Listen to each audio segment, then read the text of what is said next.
నమస్కారం. విజయవాడ అనగానే మనందరికీ ముందుగా గుర్తొచ్చేది ఇంద్రకీలాద్రిపై కొలువైన కనకదుర్గమ్మ. ఇదొక అద్భుతమైన దేవాలయం.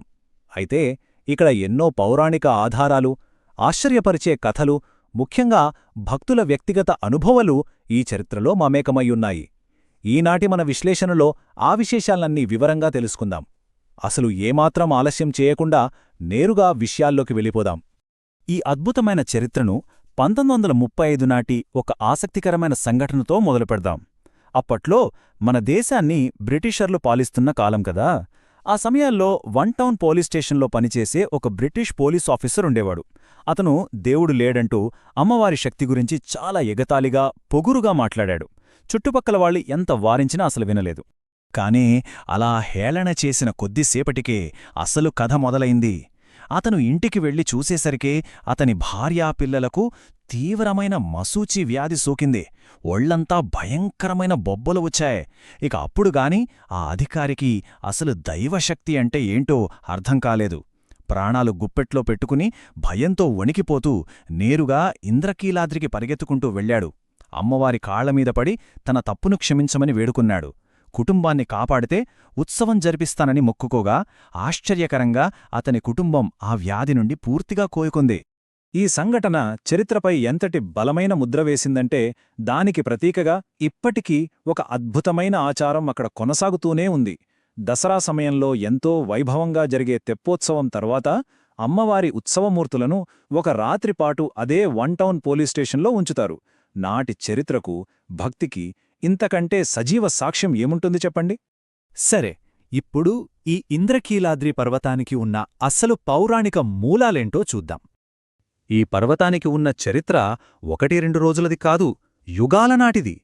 కృతయుగంలో జరిగిన మహిషాసురమర్దనం, ఆ తర్వాత ద్వాపరయుగంలో అర్జునుడి పాశుపతాస్త్ర ఘట్టం, ఇక 8వ శతాబ్దంలోకి వస్తే సాక్షాత్తు ఆది శంకరాచార్యులవారి రాక, ఆపై మనం ఇందాకే మాట్లాడుకున్న 1935 నాటి బ్రిటిష్ అధికారి ఉదంతం.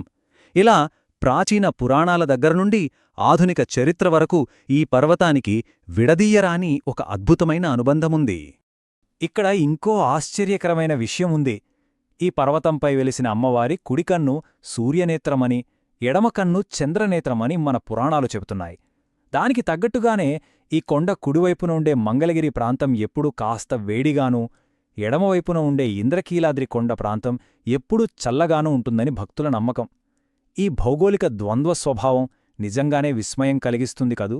ఇక ఈ ప్రాంత భౌగోళిక పురాణాల విషయానికి వస్తే కృష్ణానదీ ప్రవాహం గురించి ఒక అద్భుతమైన కథ ప్రచారంలో ఉంది. కృష్ణమ్మ విజయవాడ వైపు చాలా ఉధృతంగా ప్రవహిస్తున్నప్పుడు దారిలో ఇంద్రకీలాద్రి పర్వతం అడ్డుగా వస్తోంది. అప్పుడు ఆ నది అలలు ఎగసిపడి అమ్మవారి ముక్కుపుడుకను తాకాయట. అప్పుడు కన్నతల్లి అయిన దుర్గమ్మ ఆదేశం మేరకు కృష్ణమ్మ కొండకు ఒక బెజ్జం అంటే ఒక రంధ్రం చేసుకుని మరీ తన ప్రవాహాన్ని ముందుకు కొనసాగించింది. ఆ బెజ్జం వల్లనే ఈ ప్రాంతానికి బెజవాడ అనే పేరు స్థిరపడిపోయింది. ఆ కృష్ణానది ప్రవాహ వేగానికి కొండ చీలిపోయినప్పుడు 3 విభిన్నమైన ప్రాంతాలు ఏర్పడ్డాయి. అవేంటంటే విష్ణుమూర్తి కొలువైన మంగళగిరి, మన దుర్గమ్మ కొలువైన ఇంద్రకీలాద్రి, ఇక 3వది శివుడున్న తేలుకొండ. ఈ 3 ప్రాంతాలు వివిధ దైవిక శక్తులకు ఎలా నిలయాలుగా మారాయో ఈ చరిత్ర మనకు చాలా స్పష్టంగా చెప్తుంది. పురాణాల ప్రకారం కిరాత అంటే వేటగాడు అని అర్థం. ద్వాపరయుగంలో అర్జునుడికి పాశుపతాస్త్రం ఇచ్చే ముందు పరమశివుడు ఒక వేటగాడు రూపంలో వచ్చి అతన్ని పరీక్షించిన కథ మనందరికీ తెలిసిందే. ఆ ఘట్టం జరిగింది కూడా ఈ ఇంద్రకీలాద్రిపైనే. వాళ్ళిద్దరి మధ్య వాగ్వాదం జరిగాక అర్జునుడు మట్టితో ఒక లింగాన్ని చేసి పూజించినప్పుడు అప్పుడు అసలు నిజం తెలుస్తుంది. ఆ సంఘటనకు గుర్తుగానే అర్జునుడు ఇక్కడ విజయేశ్వర ఆలయాన్ని నిర్మించాడు. సరే, ఇప్పుడు చరిత్రలో ఎంతో ముఖ్యమైన శ్రీచక్ర ప్రతిష్ఠాపన ఘట్టం గురించి మాట్లాడుకుందాం. 8వ శతాబ్దంలో ఆది శంకరాచార్యులవారు ఈ ఇంద్రకీలాద్రిని సందర్శించినప్పుడు ఇక్కడొక అద్భుతమైన చారిత్రక ఘట్టం చోటు చేసుకుంది. కాలగర్భంలో కనబడకుండా పోయిన మల్లేశ్వర లింగాన్ని ఆయన తన యోగశక్తితో తిరిగి ప్రతిష్ఠించడమే కాకుండా ఖచ్చితంగా ఇప్పుడు మనం కుంకుమ పూజ చేసే ప్రదేశంలో ఒక శ్రీచక్రాన్ని స్థాపించారు. నిజానికి ఈ శ్రీచక్రం వల్లే ఆలయానికి మరింత పవిత్రత, శక్తి చేకూరేనని చెప్పొచ్చు. అమ్మవారు మహిషాసురుడిని వధించిన తరువాత 8 చేతులతో చాలా ఉగ్ర రూపంలో ఉండేవారు. ఆ సమయంలో దుర్గా సహస్రనామం చదివితే ఆ రౌద్రం మరింత పెరుగుతుందని శంకరాచార్యులవారు గ్రహించారు. దానికి బదులుగా అమ్మవారిని శాంతింపజేయడానికి ఆయన లలితా సహస్రనామాన్ని పఠించాలని సూచించారు. ఆనాటి నుండి నేటి వరకు ఆలయంలో లలితా సహస్రనామమే పఠించడం వెనకున్న అసలు శాస్త్రీయత కారణం ఇదే. ఇప్పుడు ఈ సుదీర్ఘ చరిత్ర నుండి కాస్త ముందుకు వచ్చి దుర్గమ్మతో కొందరు భక్తులు ఎదుర్కొన్న కొన్ని వ్యక్తిగత ఆశ్చర్యకరమైన అనుభవాలను చూద్దాం. ఈ మధ్యనే అంటే 2018లో ఒక ఆశ్చర్యకరమైన సంఘటన అధికారికంగానే రికార్డు చేయబడింది. అప్పటి ఆలయ ఎగ్జిక్యూటివ్ ఆఫీసర్ కోటేశ్వరమ్మ గారు నవరాత్రుల ఏర్పాట్ల గురించి కాస్త ఆందోళనగా ఉన్నారు. అప్పుడు మాల ధరించిన ఒక గుర్తు తెలియని మహిళ ఆమె దగ్గరకొచ్చి పసుపు కుంకుమలిచ్చి అంతా సవ్యంగా జరుగుతుంది, భయపడకు అని భరోసా ఇచ్చి వెళ్ళింది. కాని తీరా సీసీటీవీ ఫుటేజ్ పరిశీలిస్తే ఆ మహిళ జాడ అందులో ఏమాత్రం కనిపించలేదు. ఇది నిజంగా అందర్నీ ముక్కున వేలేసుకునేలా చేసింది. ఇక 1955లో జరిగిన ఒక సంఘటన గురించి వింటే మీకు రోమాలు నిక్కబొడుచుకుంటాయి. అర్ధరాత్రి వేళ మారుతీ టాకీస్ దగ్గర ఢిల్లీ వెంకన్న అనే ఒక రిక్షా కార్మికుణ్ణి ఒక పొడవైన పెద్ద పసుపు బొట్టు పెట్టుకున్న మహిళ వచ్చి తనను ఇంద్రకీలాద్రికి తీసుకువెళ్లమని అడిగింది. ఏమాత్రం సందేహించకుండా ఆ నిశ్శబ్దమైన కటిక చీకటి రాత్రిలో ఆ ప్రయాణం మొదలుపెట్టాడు వెంకన్న. అలా ఎత్తుగా ఉన్న రోడ్డుపై రిక్షా లాగుతున్నప్పుడు ఆ మహిళ అతనికి ఒక మాట అడిగింది. ఈ చీకటి కొండపైకి రావడానికి నీకు భయం వేలేదా అని. దానికి వెంకన్న ఏమాత్రం తడుముకోకుండా దుర్గాదేవి ఉండగా మాకేంటమ్మా భయం అని బదులిచ్చాడు. ఆ ఒక్క మాట చాలు ఒక సామాన్య భక్తుడికి అమ్మవారిపై ఎంతటి అచంచలమైన విశ్వాసముందో చెప్పడానికి. అలా కొండపైకి చేరుకున్న తరువాత ఆ మహిళ తన ప్రయాణానికి బాడుగగా వెంకన్న తలపాగాలో కొంత డబ్బుతో పాటు ఒక స్వచ్ఛమైన బంగారు గాజును ఉంచి అలా గుడిమెట్లకి చీకట్లో మాయమైపోయింది. ఇది ఎవరో అల్లిన కల్పిత కథ కాదు సుమా, ఆ కాలపు వార్తాపత్రికలలో ప్రముఖంగా ప్రచురితమైన ఒక నిజమైన అద్భుతం. ఇక చివరిగా ఇంద్రకీలాద్రిపై ఇప్పటికీ ఎవరికీ అంతుచిక్కని కొన్ని భౌగోళిక, చారిత్రక రహస్యాల వైపు ఓ లుక్కేద్దాం. ఆలయం చుట్టుపక్కల ఇప్పటికీ ఎన్నో మిస్ట్రీలున్నాయి. ఒకప్పుడు శివుని ఆజ్ఞతో 80 నదుల జలాలు కలిసినదై ఎన్నటికీ ఎండిపోని దుర్గాకుండం అనే బావి ఇక్కడ ఉండేది.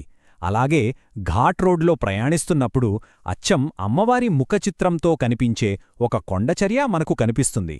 వీటన్నిటికంటే ఆశ్చర్యకరమైన విషయం ఇంకోటుంది. మీరు ఎంత దూరం నుండి చూసినా సరే అమ్మవారి విగ్రహం ఒకే పరిమాణంలో కనిపిస్తుంది. ఇది ప్రాచీన కాలపు అద్భుతమైన ఆర్కిటెక్చరల్ సాంకేతికత కావచ్చు, లేదా అమ్మవారికి భక్తులంతా సమానమే అనే తత్వానికి ప్రతీకగూడా కావచ్చు.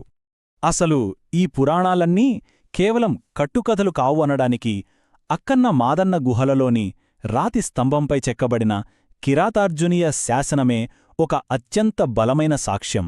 అర్జునుడికి మరియు వేటగాడి రూపంలో ఉన్న శివుడికి మధ్య జరిగిన పోరాటం ఇక్కడే జరిగిందనడానికి ఇది ప్రత్యక్ష చారిత్రక ఆధారం. పురాణాలను మన కళ్లముందున్న చరిత్రతో అనుసంధానం చేసే ఒక అద్భుతమైన రుజువు ఇది.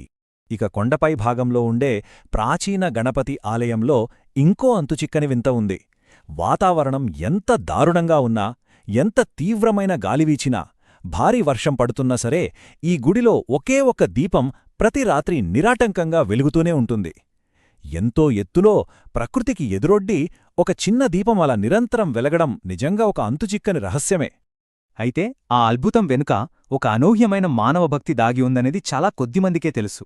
కోయె రాజేశనే ఒక ఏకాకి భక్తుడు తన పెంపుడు కుక్కతో కలిసి ప్రతిరోజూ ఎంతో కష్టతరమైన కొండపైకి వెళ్లి ఆ దీపాన్ని వెలిగిస్తాడు. ఇన్ని ప్రకృతి వైపరీత్యాలను తట్టుకొని ఒక సామాన్యుడు ప్రతిరోజూ ఆ దీపం వెలిగించడం అనేది దేవుని పట్ల మనిషికున్న అచంచలమైన విశ్వాసానికి ఒక గొప్ప ఉదాహరణ. ఇక ఈ విశ్లేషణను ముగించే ముందు మనందరిలోనూ ఒక చిన్న ప్రశ్న తలెత్తుతుంది. అసలు శతాబ్దాలుగా వస్తున్న ఈ సంఘటనలు మానవుడికి దైవానికి మధ్యున్న అనుబంధం గురించి మనకేం చెబుతున్నాయి? ఆలోచిస్తే ఈ కథలు కేవలం గతాన్ని మాత్రమే కాదు, కాలాలకతీతంగా నిల్చే మన నమ్మకం తాలూకు బలాన్ని కూడా గుర్తుచేస్తున్నాయి కదూ. ఒక సగటు మనిషి భక్తికి, ఆ దైవశక్తికి మధ్యున్న సున్నితమైన వారధి ఈ ఇంద్రకీలాద్రి. మళ్లీ మరొక ఆసక్తికరమైన అంశంతో త్వరలోనే కలుద్దాం.